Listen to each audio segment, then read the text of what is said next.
मड़ादार चारों का ब्रेकअप माशुमारा वशत कनी चूँकि माँ इस सेगमेंटा का पुत्रान कनी अस्ती सैलाबी सूरत हाल खासतौर पर सिंध पंजाब आ तो ये सैलाब वजह ची माँ गिंदी के बाज़ें पेड़ मजने पैमाना या असरमंद बुतगा भले मुल्क के रेड के अड्डी मुल्क के मैशियत ज़रात एग्रीकल्चर के हस्ते इस तरह मजनी असर ही कब तो अमी कुछ भी कि पाकिस्तान मैशियत 21% GDP के हस्ते ज़रात सारा डिपेंडेंट भले मैं गिंदगा कि सैलाब तबाहकुन असरात के हस्ता ज़रात सारा कब तक एग्रीकल्चर सारा हम कब तक तो कुछ अमी भी के अंदाज़ा 20 लाख फसल के हस्ते 20 लाख एकड़ फसल तबाह बुता मुतासर बुता तो सिंध हम कहते कि 5 लाख एकड़ ज़मीन बलूचिस्तान हम कमी बात चीज़ें इलाका डिस्टर्ब को हस्ते और 3.5 लाख पंजाब कहते हैं 1,80,000 नज़दीका तबाही बुता तो सिंध और पंजाब के हस्ते आनी उधर मल्लुक या मुल्क के हस्ते निसार के हस्ते ज़रात सराई तो ज़रात तबाबुआ के सबबा सैलाब सबबा तो मैशियत खासतौर पर दही मैशियत के हस्ते तबाह बुता तो इशे अगा तकमीना जनक भी तो अरबा कलदार नुकसान बुता तो लक्का एकड़ रकबा सरा ज़ेर काश्त मुख्तलिफ़ फसल के हस्ते तो चावल मकई कपास सब्ज़ी या देखे फसल के हस्ते तबाह बुतगा तो हमें बड़ा एक मजनी तावानी मुल्क के वास्ता तो इशिए गिरफ्तार करने के वास्ता हुकूमती इकदाम के हस्ता चे अदादा ज़रूरियाँ हुकूमत के हस्ते चवड़ी गामगेज बुजूरी ताकि इशिए तो का चीज़ें गहतरी आवर्त को बेका तो ये हवाला मगा पुत्रान कन गाए मेरे को नमरादारी कन गाए अब्दुल जलील जरवार साहब के यूनिट मैनेजर एग्रीकल्चर सर्विस फौजी फर्टिलाइज़र कंपनी FFC आइया गुआबता गेशिंग का पुत्रान कने। अस्सलाम वालेकुम जलील साहब। वालेकुम सलाम सर, बहुत शुक्रिया आपने वक्त निकाला हमारे प्रोग्राम में शरीक हैं। तो सर हम बात कर रहे हैं जो आलिया सैलाबी सूरत हाल का मुल्क में खासतौर पर जो बड़े पैमाने पर इट किया है सिंध और पंजाब को, तो अगर देखा जाए तो सिंध और पंजाब के उन इलाके बहुत ज़्यादा मुतासर हैं जो कि एग्रीकल्चरल हैं, वहाँ पे बड़े पैमाने पर मुख्तलिफ़ अक़साम के फसलें काश्त हो जाती हैं जिनका फ़ायदा बराह रास्त मुल्की मैशियत को या कौमी ख़जाने को होता है। तो आपसे पहला सवाल हमारा ये है कि आप क्या समझते हैं कि जो बड़े पैमाने पर ज़राअत के शोबे में आलिया सैलाब से जो नुकसानात हुए हैं तो फिर इसको रिकवर करना या इसका अजाला करना कैसे मुमकिन है? जी बिल्कुल, ये माहौलियाती जो तब्दीलियाँ हैं या हमारे यहाँ पाकिस्तान में तो ज़्यादातर एग्रीकल्चर को ज़्यादा अफेक्ट कर रही हैं ना। इसमें आप उसमें देखें कि ये इस तरह की तब्दीलियाँ हो रही हैं जो कि मैं अभी एग्जांपल देता हूँ कि आपकी जो कपास का एरिया है जो कि पंजाब का कोर एरिया होता था, सिंध में भी होता था, लेकिन चले वहाँ की कपास तकरीबन ख़त्म हो गई। तो अल्हम्दुलिल्लाह अब ये कि कपास आप देखिए बलूचिस्तान में ये एरिया आपका है कपास का बढ़ रहा है जी। और उसमें मैं तो कहता हूँ जो खुशदार की जो कॉटन है वो सबसे आला क्वालिटी की कॉटन है जो कि बाकी रेट जहाँ पे मिल रहा होता है 7,000 रुपये, वहाँ पे खुशदार की कॉटन को 8,000 9,000 रुपये मंथली रेट मिल रहा होता है। तो इस तरह से ये जो क्रॉप्स हैं वो शिफ्ट हो रही, इसीलिए हमने भी जो है ना ये फौजी फर्टिलाइजर कंपनी अल्हम्दुलिल्लाह ये इसको मद्देनजर रखते हुए खादें जो है वो बना रही है इसमें।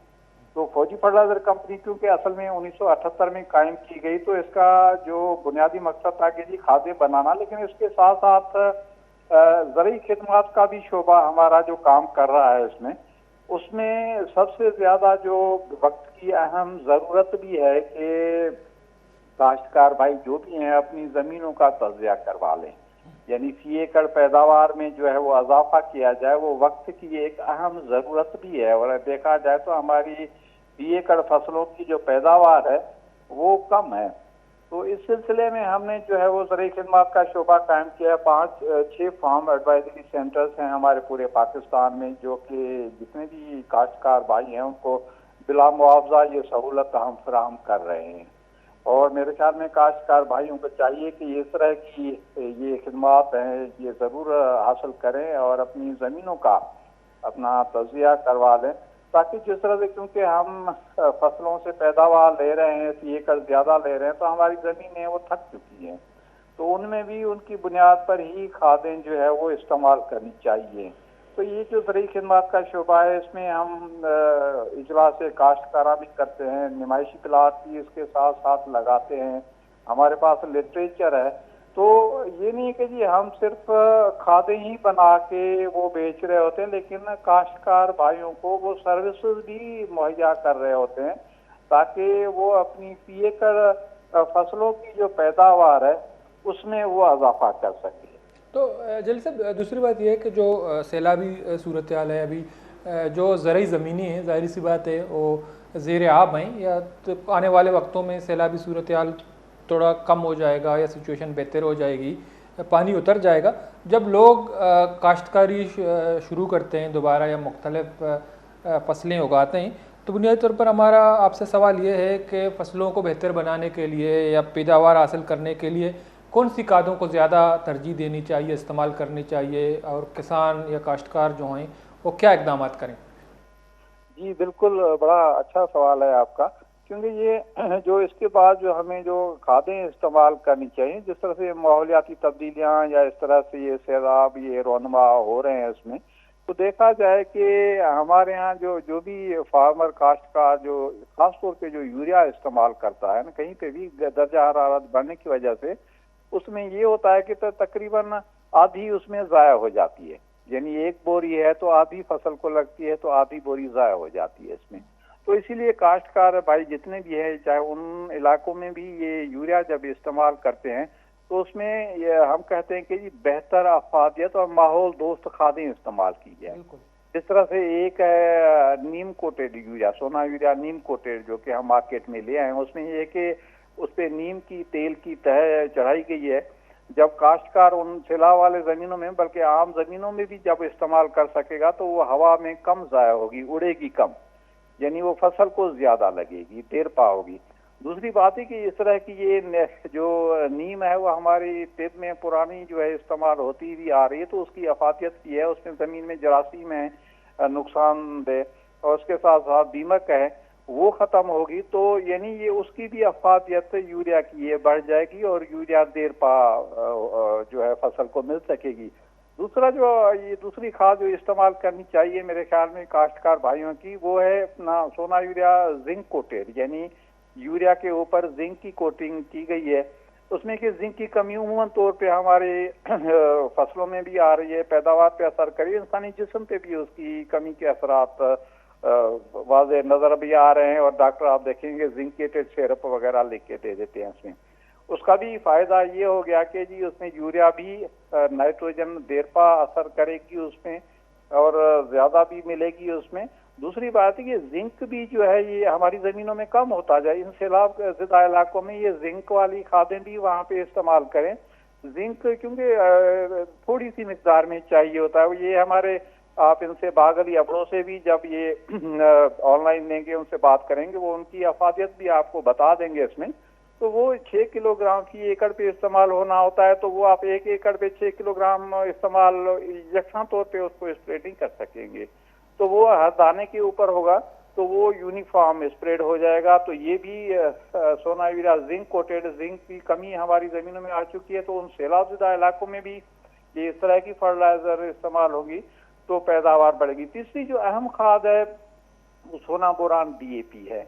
असल ये कि डीएपी तो हमारी वैसे भी है कि जो हम बना भी रहे हैं, लेकिन उसके साथ उसमें बोरान भी उसमें शामिल कर दिया। बोरान वक्त की अहम ज़रूरत भी है। आप ये देखें कि ये जो माहौलियाती तब्दीलियां जो रोनमा हो रही हैं, इसमें टेम्परेचर बढ़ रहे हैं। इसमें टेम्परेचर बढ़ने की वजह से आप देखें ये कपास के फूल ज़्यादा गिर जाते हैं, या अगर ये धान चावल है तो उसके दाने काफी खाली रह जाते हैं। वो ये होता है कि मेल फीमेल पास पोलिनेशन जब होती है तो उसमें ये फूल से ही बनता है, उसमें अगर ना हो तो वो फूल गिर जाता है।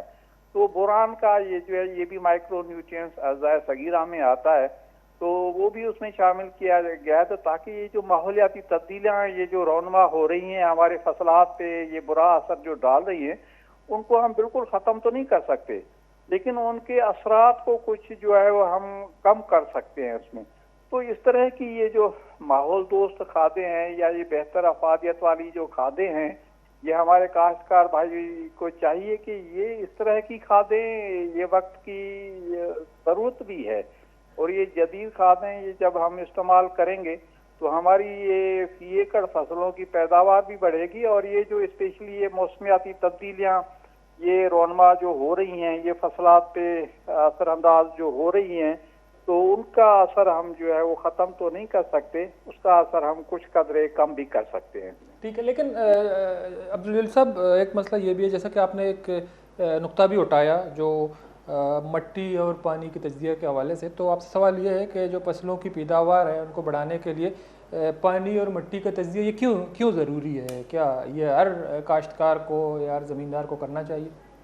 जी बिल्कुल करना चाहिए। जिस तरह से ये देखेंगे, अभी हम जो वैरायटी जो लगा रहे हैं उसमें पैदावार हम ज्यादा ले रहे हैं। हम गोबर की खाद पहले इस्तेमाल करता था फार्मर, अब नहीं करता। ग्रीन मैन्योरिंग हम करते थे, वो अब नहीं हो रही। तो जमीन से हम ले ज्यादा रहे हैं, जमीन को हम वापस दे जो है वो बिल्कुल ही कम दे रहे हैं इसमें। इसीलिए तो ये वक्त की जरूरत भी है। जिस तरह से ये सिंपल है कि ये जब भी कोई बीमार पेशेंट डॉक्टर के पास जाता है तो वो बीमारी से पहले, तशखीस से पहले वो टेस्ट लिख देता है कि जी क्या उसमें करेंगे, उसके बाद ही जाकर बीमारी की तशखीस हो पाती है इसमें। तो हमारी जमीनों में भी इसी तरह से है कि जी जमीन में भी सेहत के लिहाज से, सेहत ये कि उसमें नमकियात है नहीं है, अगर हैं तो कितने हैं, उसको किस तरह से आप खत्म कर सकते हैं, या कि जिप्सम इस्तेमाल करें या गंधक का तेजाब इस्तेमाल करें। तो वो अगर जिप्सम है तो वो कितना इस्तेमाल करें। अगर कलर या नमकियात है तो दो किस्म की होती है, एक सफेद होती है, काला कलर जिसे हम कहते हैं, आप देखें। तो ये इस तरह की, तो इसको खत्म करने के लिए क्या करना चाहिए, ये तज्ज़िया अराज़ी से पता चलेगा। दूसरी बात है कि खादें कौन सी इस्तेमाल करनी चाहिए। 16 खुराकी जो अज़्ज़ा होते हैं उसमें, तो उनमें से कौन कौन से अज़्ज़ा जो जमीनों में कम है, और बाकी जो हम अगर उसके खाद के जरिए पूरा करें तो वो कितनी मिकदार में हम पूरा करें इसमें। तो ये सारा जितना भी तज्ज़िया अराज़ी है उससे पता चल जाता है। या जिन भाइयों के ट्यूबवेल लगे हुए हैं, ट्यूबवेल चल रहे हैं, या जो कोई नया बोर कराना चाहता है अपनी जमीनों में, वो भी तकरीबन जब बोर कराते हैं तो हर 10 फीट के बाद जो है पानी का नमूना ले ले। या अगर वो ट्यूबवेल जो चल रहे हैं वो 5-10 मिनट ट्यूबवेल चलाकर वो पानी भर के वो लेबोरेटरीज में हमें पहुंचाएं। हमारे डीलर जो हैं वो हर जगह पे मौजूद हैं, तो वहां तक पहुंचाएं। या हमारा जो हेल्पलाइन नंबर है मैं बता देता हूँ, 0800 00 332। अगर कोई हमारा काश्तकार भाई नोट करना चाहता है, 0800 00 332 ये हमारी हेल्पलाइन है। इस पे हमसे रब्ता करें, हम अपना नुमाइंदा भेज देंगे तज्ज़िया अराज़ी के लिए। रब्ता करके वो आएगा, खेतों से नमूने लेके ले जाएगा, हमारी लेबोरेटरी में पहुंचाएगा। हम रिपोर्ट बना के प्रिंट की शक्ल में उस काश्तकार भाई को भेज देंगे, समझा भी देंगे और बता भी देंगे। उसमें ये सारी सहूलत फ्री ऑफ कॉस्ट है। आजकल के दौर की ये अहम ज़रूरत भी है कि हम अपनी ज़मीनों का तज्ज़िया ज़रूर करा लें, ताकि हम अपनी फी एकड़ जो पैदावार है या फसलों की जो पैदावार है उसमें हम इजाफा कर सकें उसमें। और जो वक्त की ज़रूरत है, माहौलियाती तब्दीली, जिस तरह से ये बलूचिस्तान का एरिया आप देखें जी, यहाँ पे जो अपलैंड है, यहाँ पे सेब होता है या जो अंगूर होते हैं उसमें, या उनमें पोटाश वाली खादें इम्पोर्टेंट होती अहम होती हैं। इनमें एसओपी है, हमारी सोना एसओपी है या हमारी सोना एमओपी है, तो वो इन असरात को कम भी करती है। पानी के असर जहाँ पे आप देखें कोयटा और इस सराउंडिंग में जो ये बाकी जो अपलैंड एरियाज हैं उसमें पानी की कमी होती जा रही है। अच्छा, तो लेकिन अब्दुल जलील साहब, ये जो आपने जिक्र किया, ये कोयटा, मस्तूंग, कलात, सूरा, इवन कुसदार तक, वहाँ से बिल्कुल आपकी बात सही है। जो ज़ेरे ज़मीन पानी पे ज़्यादा इन्हिसार करते हैं अपने, खासतौर पर वहाँ जो कीमती फ्रूट्स के दरख्त हैं, तो एक तो ज़ेर ज़मीन पानी नीचे जा रहा है और दूसरी तरफ देख रहे हैं कि ये जो कीमती फ्रूट्स के दरख्त हैं वो खुश्क हो रहे हैं, उनको काटा जा रहा है। तो इसको कैसे बचाया जा सकता है? पानी की कमी तो है, लेकिन इसको ज़मींदार या काश्तकार इसको कैसे बचा सकते हैं थोड़े पानी में? अब जैसे देखें ना, ये इस तरह की जो ये भी हम बाकी तो चले, पानी की कमी होती जा रही है। अब जिस तरह सोलर ट्यूबवेल लग चुके हैं, वो आपने जिक्र किया कि जी पानी की लेवल नीचे जा रही है, और फिर ये है कि पानी की जब कमी हो जाए तो ये हमारे जो दरख्त हैं जो कई सालों से खड़े होते हैं वो सूखना शुरू हो जाते हैं।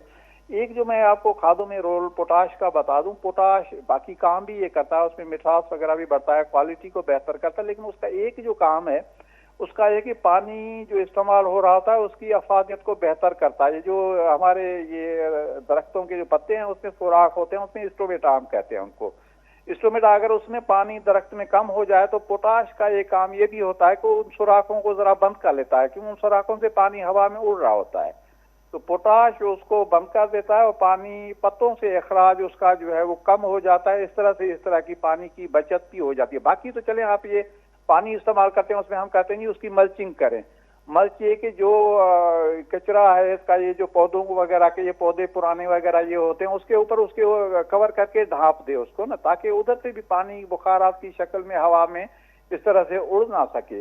तो इस तरह से ये कंट्रोल मेथड्स हैं, ये इसमें फर्टिलाइजर के थ्रू भी हम, क्योंकि ये इस तरह के अमल खाद के इस्तेमाल करने से नजर नहीं आ रहे होते। और मैं तो कहता हूँ ये उन इलाकों में ये पोटाश की खाद जो है ये इंतहाई अहम है, ज्यादातर इन दरख्तों को बचाने के लिए भी और अपनी पैदावार बेहतर उठाने के लिए भी ये इस तरह से है। इवन आपकी ये जो खजूर जो का इलाका है, ये तुर्बत वगैरह, इधर भी खजूर बड़ी अच्छी और ये होती है, वहां पर भी ये पोटाश का जब आप इस्तेमाल करेंगे तो वो फिर गर्मी सर्दी को इससे भी बचाएगा। यानी वहां पे इतनी गर्मी हो रही होती है तो उस सूरत में भी ये पोटाश अपना रोल प्ले करेगा कि वहां पे भी अगर पानी की भी कमी हो जाती है तो सख्त गर्मी में भी वो पोटाश। तो इस तरह की खादें, क्योंकि हमारे हर खाद का अपना अपना एक रोल होता है उसमें, तो ये इतनी 16 खुराकी अज़ा जिस तरह से मैंने जिक्र किया कि वो आपको अपनी जमीनों पे पता लगेगा कि जी तज़ा अराजी कराएंगे तो तभी पता लगेगा। तो स्पेशली ये क्योंकि हमारा काश्तकार जो है ज्यादातर आपने देखा है कि अनपढ़ है, वो सिर्फ, मैं तो ये सिंध में भी यही कहता हूँ कि जी वो सिर्फ कहता है कि जी सफेद खाद और काली खाद, काली खाद उसको बोलता है कि जी वो जो DAP काले कलर की होती है उसको वो काली खाद कहता है, सफेद यूरिया होती है उसको सिर्फ, क्योंकि वो हमारा काश्तकार ये कि इतना तालीम याफ्ता नहीं है तो उनको सिर्फ खादों के रोल का भी पता नहीं होता कि किरदार का भी पता नहीं होता कि हर न्यूट्रिएंट का जो है खुराकी जुज़ है उसका अपना अपना एक रोल होता है उसमें। तो ये उसमें कुछ ज्यादा मिकदार में उनको चाहिए होते हैं, कुछ जो है थोड़ी मिकदार में उनको चाहिए होते हैं। तो जो फसलों की पैदावार है उनको बढ़ाने के लिए काश्तकारों के नाम से आप क्या पैगाम, उनको क्या पैगाम देंगे उनके नाम? हम तो कहते हैं कि जी ये जो जितने भी हमारे काश्तकार भाई हैं, ये जो एग्रीकल्चर इदारे हैं उनके साथ राब्ते में आए और उनके जो स्पेशली आजकल की ये माहौलियाती तब्दीलियों में मैं कहता हूँ कि वो वक्त काश्त को जरूर मद्देनजर में रखें। और दूसरी बात ये कि जो अजनास हैं, वैरायटीज हैं, उसकी सिलेक्शन अपने एरिया के हिसाब से देखें कि इसकी में गर्मी और सर्दी की उसमें बर्दाश्त है कि नहीं है। दूसरी बात ये कि खादों का मैं आखिर में ये देता हूँ कि मतवाजन इस्तेमाल करें, यानी जितने भी न्यूट्रिएंट्स हो वो बैलेंस, हम कहते हैं कि जी बैलेंस न्यूट्रिशन हो, तो बैलेंस न्यूट्रिशन ही रखेंगे। तो मेरे ख्याल में ये 2-3, एक तो वैरायटीज इंपॉर्टेंट हो गई उसको मद्देनजर में रखें, दूसरा खादों के ऊपर के उसकी 50% रोल, जितनी भी यील्ड हम जो ले रहे होते हैं उसमें 50% रोल खादों का होता है उसमें, और हमारी इस्तेमाल की गलतियां भी इसमें खादों की इसमें होती हैं। तो मेरा काश्तकार भाइयों को मशवरा है कि क्योंकि दुनिया तो आप देखें काफी आगे चली चुकी है इसमें, हम जरा उसको देखें, अपनी ये पैदावार या जो काश्तकारी है उसमें जिद्दत लाएं और अपनी फी एकड़ फसलों की जो पैदावार है उसमें इजाफा करें। ठीक है, बहुत बहुत शुक्रिया अब्दुल जलील साहब, आपने टाइम निकाला हमारे प्रोग्राम में शरीक है। मरदर चारूका चुकमा का पुत्रान का नगाते हैं सैलाबी सूरत पद काश्तकारी या ज़रात के चेवड़ा मुतासर हैं चूँकि तिरकनक भी ब्रेक की जरूरी पता मैंने मकाएँ कि पुत्रान करें।